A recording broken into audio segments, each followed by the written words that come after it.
Hai everyone, pada video kali ini kita akan kembali membahas sebuah kasus kejahatan yang terjadi di negara Korea Selatan, di mana seorang mahasiswi tingkat akhir jurusan hukum tiba-tiba menghilang setelah keluar dari apartemen tempat tinggalnya.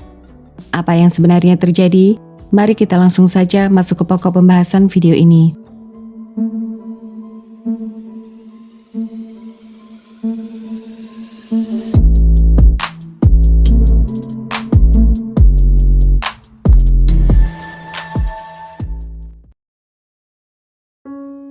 Di salah satu sudut kota Seoul, tinggal seorang gadis bernama Ha Ji-hye. Ji-hye lahir pada tanggal 4 April 1980 dan memiliki seorang kakak laki-laki bernama Ha Ji-young berusia 3 tahun lebih tua darinya. Ayahnya Ha Taek-kwan adalah seorang eksekutif di sebuah perusahaan dan dapat memberikan penghidupan yang layak bagi keluarganya. Keluarga Ha hidup bahagia dan hubungan di antara mereka sangat dekat satu sama lain. Sejak kecil, Ji-hye selalu menjadi kebanggaan kedua orang tuanya. Karena selain memiliki sifat yang baik, dia juga selalu rajin belajar dan mendapat peringkat bagus di sekolah.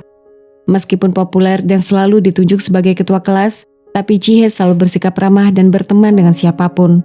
Salah satu sifatnya yang paling menonjol adalah kebiasaannya membela orang-orang lemah dan korban bully di sekolah. Setelah lulus SMA pada tahun 1999, Ji-hye melanjutkan pendidikan di Ewha Women University, sebuah universitas prestisius khusus untuk siswa wanita. Universitas ini merupakan salah satu perguruan tinggi terbaik dan telah menghasilkan banyak orang penting di Korea. Di Ewha, Ji-hye sengaja mengambil jurusan hukum karena dia bercita-cita ingin menjadi seorang pengacara agar dapat membela kepentingan orang banyak. Singkat cerita, pada tahun 2002, Ji-hye sedang berada di tingkat akhir kuliahnya dan ujian kelulusan sudah di depan mata. Oleh karena itu, Ji-hye sangat serius mempersiapkan diri dan menghabiskan waktunya setiap hari hanya untuk belajar dan belajar. Meskipun demikian, di sela-sela kesibukannya belajar, Ji-hye tetap rutin menyempatkan diri untuk berenang, olahraga kesukaannya sejak dulu. Pada tanggal 6 Maret 2002, sekitar pukul 5:30 pagi, Ji-hye sudah bangun dan bersiap pergi ke kolam renang yang jaraknya tidak terlalu jauh dari tempat tinggalnya. Dia memang selalu berenang pagi-pagi sekali agar tidak mengganggu jadwal kuliah dan belajarnya dari siang hingga sore hari. Setelah keluar dari apartemen, Ji-hye tiba-tiba menghilang tanpa jejak.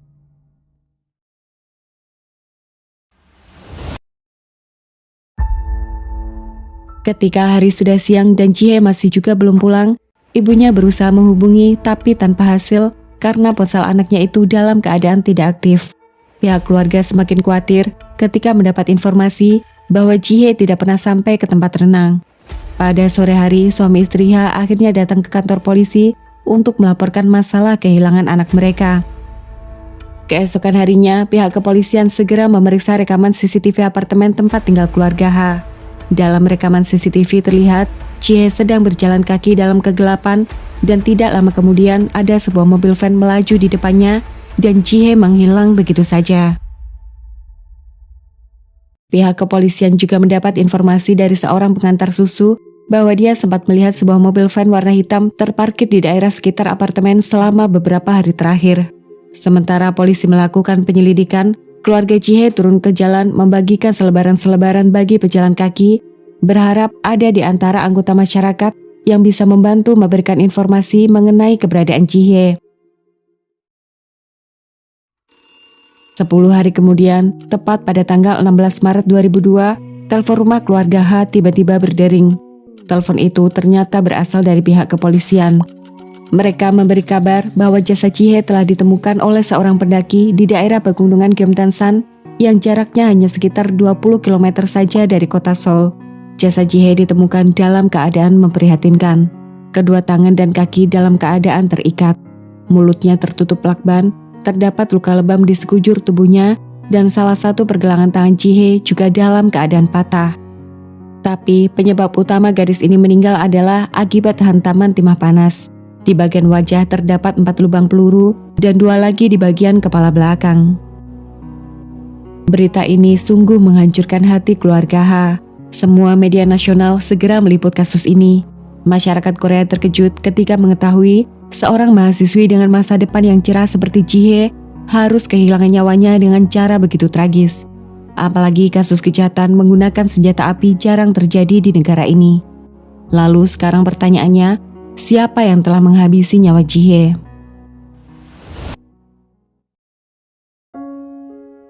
Berdasarkan interogasi dengan pihak keluarga, pihak kepolisian mendapat 2 informasi penting yang kemudian akan menjadi jalan masuk untuk memecahkan kasus ini. Kepada polisi, keluarga Ha selalu menegaskan bahwa mereka tidak memiliki musuh sama sekali. Namun demikian, mereka mengaku ada seorang wanita kaya raya yang sangat membenci Ji-hye. Nama wanita itu adalah Yoon Gil-ja atau seterusnya kita panggil saja Madam Yoon. Madam Yoon berusia 56 tahun dan merupakan istri seorang pengusaha kaya raya. Suaminya bernama Ryu Won-ki, pemilik perusahaan Yongnam Flour Mills, sebuah perusahaan yang menghasilkan tepung terigu untuk kebutuhan perusahaan-perusahaan besar yang menghasilkan produk makanan. Keluarga mereka sangat terpandang dan hanya memiliki seorang anak perempuan. Pada suatu hari, karena ingin anaknya segera menikah, Madam Yoon kemudian menghubungi seorang mak comblang kenalannya agar dapat dicarikan pasangan sepadan untuk anaknya. Bila tidak dari keluarga pengusaha, Madam Yoon ingin calon menantunya setidaknya memiliki pekerjaan terpandang seperti seorang pejabat, dokter, hakim, atau pengacara. Mak comblang itu akhirnya memperkenalkan seorang pria bernama Kim Hyung-chul, kelahiran tahun 1973. Kim Hyung-chul bukan berasal dari keluarga kaya, akan tetapi dia berprofesi sebagai seorang hakim. Perkenalan itu ternyata berlanjut dengan baik. Kim Hyung-chul dan anak Madam Yoon saling tertarik satu sama lain. Dan pada bulan Desember 1999, keduanya memutuskan untuk menikah. Madam Yoon merasa sangat bahagia. Dia mengadakan pesta pernikahan meriah untuk anaknya. Semua kenalan, relasi bisnis dan keluarga diundang datang ke pesta pernikahan yang mewah itu. Karena keberhasilannya mendapatkan suami untuk anaknya, Madam Yoon memberikan uang fee untuk mak comblang sekitar 30 juta won atau hampir setara 350 juta rupiah. Permasalahan mulai timbul ketika pihak keluarga Kim Hyung-chul menolak memberikan uang fee.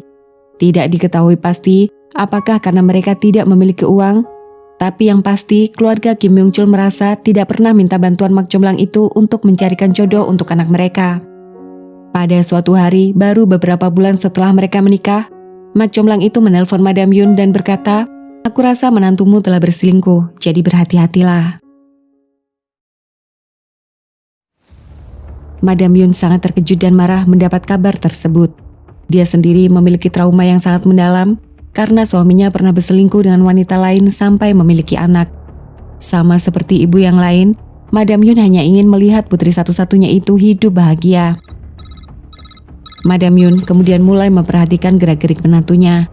Sampai suatu hari saat mereka sedang berbicara berdua di ruang keluarga, tiba-tiba ponsel menantunya itu berdering. Kim Hyung-chul lalu bergegas mengangkat telepon itu di ruang lain. Madam Yoon yang curiga kemudian berjalan tanpa suara dan coba menguping pembicaraan menantunya. Dia mendengar suara perempuan di balik telepon itu dan keduanya terlihat sangat akrab sekali. Dari sini semua kecurigaannya telah terjawab. Madam Yoon yakin menantunya telah berselingkuh. Ketika ditanya siapa wanita yang tadi baru saja berbicara dengannya, Kim Hyung-chul menjawab bahwa itu hanya sepupunya yang bertanya mengenai tugas kuliah. Bisa ditebak, sepupunya itu tidak lain dan tidak bukan adalah Ji-hye. Ji-hye yang berusia 7 tahun lebih muda memang menjadikan Kim Hyung-chul sebagai panutan. Karena selain sama-sama belajar hukum, kakak sepupunya itu juga berprofesi sebagai hakim. Jadi tidak heran bila sedang mengalami kesulitan mengerjakan tugas kuliah, Ji-hye akan menghubungi kakak sepupunya hanya untuk bertanya dan minta arahan. Dan yang pasti tidak ada hubungan apa-apa di antara mereka. Madam Yoon tentu saja tidak percaya begitu saja. Dia mulai membayangkan mungkin saja menantunya berselingkuh dengan sepupunya sendiri dan menyuruh seorang pria bernama Yoon Nam-sin yang merupakan supir pribadi keluarga sekaligus keponakannya untuk mencari bukti perselingkuhan mereka. Yoon Nam-sin lalu mengajak salah satu temannya untuk melakukan pengintaian setiap hari. Setelah mengikuti beberapa lama, mereka akhirnya berkesimpulan tidak ada hubungan apa-apa antara menantu Madam Yoon dengan sepupunya. Mereka tidak pernah bertemu atau terlihat berdua.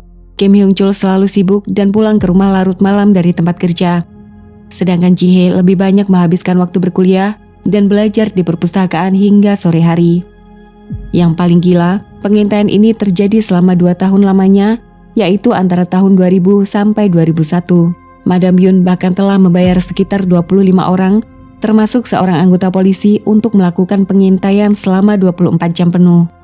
Mereka semua dijanjikan akan diberikan uang sebanyak 200 juta won atau sekitar 2,3 miliar rupiah bagi siapapun yang dapat memberikan sebuah foto bukti perselingkuhan menantunya. Meskipun demikian, tidak ada seorang pun yang bisa mendapatkan bukti yang diharapkan Madam Yun. Sampai akhirnya pada tanggal 29 Maret 2001, Kim Yong Chul menelpon pihak keluarga Ha dan memberitahu pamannya bahwa Ji Hye kemungkinan diikuti oleh orang suruhan mertuanya setiap hari. Ini semua karena Ji Hye dituduh telah berselingkuh dengannya. Dari sini, pihak keluarga Ha mulai khawatir jika keselamatan Ji Hye terancam. Mereka segera membuat laporan polisi. Sampai akhirnya, pengadilan kemudian mengeluarkan surat restraining order, perintah perlindungan, dan memerintahkan Madam Yun berhenti mengganggu kehidupan Ji Hye sejak saat itu. Lalu, 1 tahun kemudian, seperti yang kita tahu, Ji Hye ditemukan meninggal dunia. Mendapat cerita itu, pihak kepolisian segera memanggil Madam Yun untuk dimintai keterangan. Pada polisi, Madam Yun mengaku tidak tahu apa-apa dan tidak terlibat sama sekali dalam kasus meninggalnya Ji Hye. Dia mengancam akan menuntut siapapun yang berani menuduhnya macam-macam. Pihak kepolisian tidak bisa berbuat apa-apa karena mereka belum memiliki bukti apapun yang dapat mengaitkan keterlibatan Madam Yun dalam kasus ini. Lalu informasi penting kedua, bahwa sekitar beberapa bulan yang lalu, ada seorang pria tidak dikenal tiba-tiba datang ke kantor ayah Ji Hye dan mengaku sebagai seorang investor.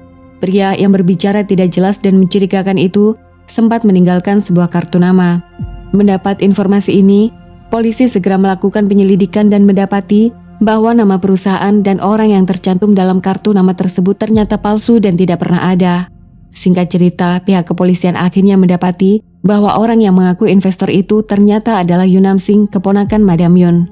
Hal ini tentu saja bukan sebuah kebetulan biasa, karena saat ingin memanggil Yoon Nam Sing untuk dimintai keterangan, dia sudah kabur ke luar negeri. Penyelidikan polisi mendapat terobosan penting ketika mereka mendapatkan bukti uang masuk dalam jumlah cukup besar dalam rekening tabungan milik Nam Sin. Selain itu juga terdapat bukti pembelian sebuah senapan angin yang diduga merupakan senjata yang dipakai untuk menghabisi nyawa korban. Hal penting lainnya adalah hasil pemeriksaan sinyal ponsel dapat memastikan bahwa Nam Sin berada di daerah apartemen keluarga Ha pada pagi saat hari kejadian. Setelah mendapat informasi bahwa tersangka kemungkinan berada di Vietnam atau China, ayah Ji Hye kemudian mengundurkan diri dari perusahaan tempatnya bekerja. Dia ingin mencurahkan seluruh waktu dan menggunakan sumber daya yang dia miliki untuk melacak keberadaan tersangka di luar negeri. Perjuangan ayah Ji Hye ternyata membuahkan hasil. Karena 1 tahun setelah Ji Hye meninggal, pihak kepolisian China dibantu dengan Interpol berhasil menangkap Yoon Nam Sin dan salah seorang temannya. Mereka lalu dideportasi pulang ke Korea. Setibanya di Korea, Yoon Nam Sin dan temannya mengaku telah menghabisi nyawa gadis malang itu.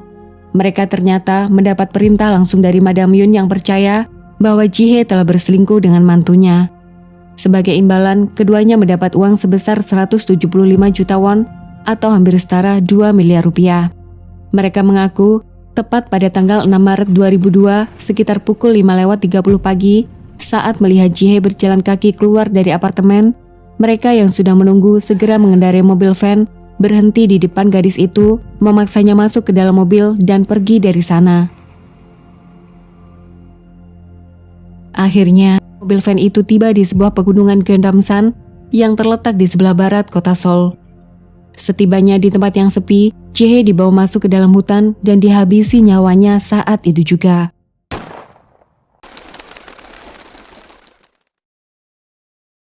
Dengan pengakuan dan bukti-bukti yang ada, Madam Yun segera ditangkap oleh pihak kepolisian. Semua orang sangat terkejut bagaimana Ji Hye yang tidak bersalah apa-apa harus menjadi korban imajinasi liar yang dibuat oleh Madam Yun sendiri. Dalam persidangan, Madam Yun tetap kekeh tidak mengakui semua perbuatannya. Setelah melewati beberapa kali persidangan, tepat pada tahun 2004, Madam Yun, Yoon Nam Sin dan temannya dinyatakan terbukti bersalah telah mengambil nyawa Ji Hye dan dijatuhi hukuman penjara seumur hidup. Ketika orang-orang berpikir bahwa keluarga H telah mendapatkan keadilan, ternyata ada kelanjutan dari kasus ini. Pada bulan Februari 2013, ayah Ji-hye mendapat kabar bahwa Madam Yun ternyata tidak tinggal dalam penjara. Dia didiagnosa menderita 12 penyakit. Di antaranya adalah kanker, Parkinson, diabetes, asma, katarak, ginjal, insomnia, depresi, dan berbagai penyakit lainnya, sehingga dianggap tidak layak tinggal di penjara dan harus mendapat perawatan intensif di rumah sakit. Madam Yun lalu tinggal di rumah sakit Yonsei University College of Medicine, di mana dia ditempatkan di sebuah kamar VIP yang nyaman bertarif sekitar 25 juta rupiah per malam.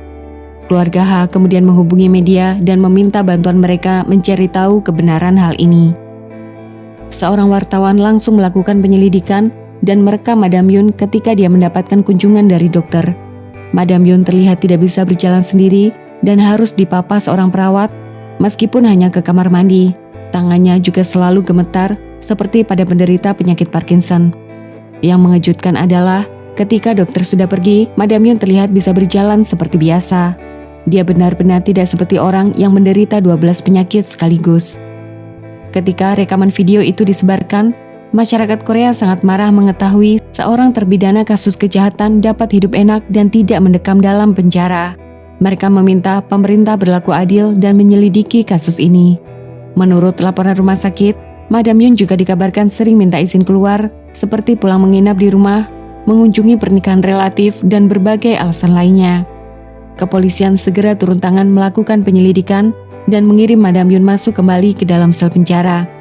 Dari penyelidikan polisi didapati bahwa dokter yang memberikan rekomendasi sakit ternyata adalah kenalan dan teman satu sekolah dengan Madam Yun. Dokter itu akhirnya diberi sanksi denda karena telah menyalahgunakan jabatan untuk memalsukan kondisi kesehatan seorang narapidana. Yang paling banyak mendapat kritikan dalam kasus ini adalah Kim Myung-chul. Menurut banyak orang, dia seharusnya dapat melakukan sesuatu untuk mencegah perbuatan mertuanya. Setelah mertuanya terbukti bersalah dan dihukum, Kim Myung-chul memilih mundur dari jabatannya sebagai hakim dan bekerja menjadi seorang pengacara. Dia dikabarkan memiliki 2 anak perempuan dari pernikahannya. Setelah kepergian Ji-hye, suami istri H hidup menyepi dan tinggal di daerah pegunungan. Perasaan sakit kehilangan anak yang mereka sangat sayangi itu tidak pernah bisa hilang sama sekali.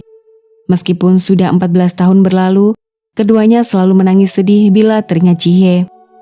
Pada tanggal 19 Februari 2016, Ibu Ji-hye yang saat itu berusia 64 tahun ditemukan meninggal dunia sendirian di dalam kamar. Penyebab kematiannya adalah akibat kekurangan nutrisi. Dia dikabarkan hanya makan 2-3 hari sekali dan mengkonsumsi alkohol setiap hari. Pada saat ditemukan, Ibu Ji-hye yang memiliki tinggi 165 cm hanya memiliki berat badan sekitar 36 kg saja. Meskipun demikian, Ji-young telah merelakan kepergian ibu yang sangat dia sayangi itu. Ji-young hanya bisa berharap agar ibu dan adiknya bahagia karena dapat bersatu lagi di akhirat. 지혜가 제일 좋아하는 이제 엄마랑 같이 있으니까 더 이상 이제 억울해하지 말고 마음 편히 그냥 잘 있었으면 좋겠다 말을 해주고 싶습니다.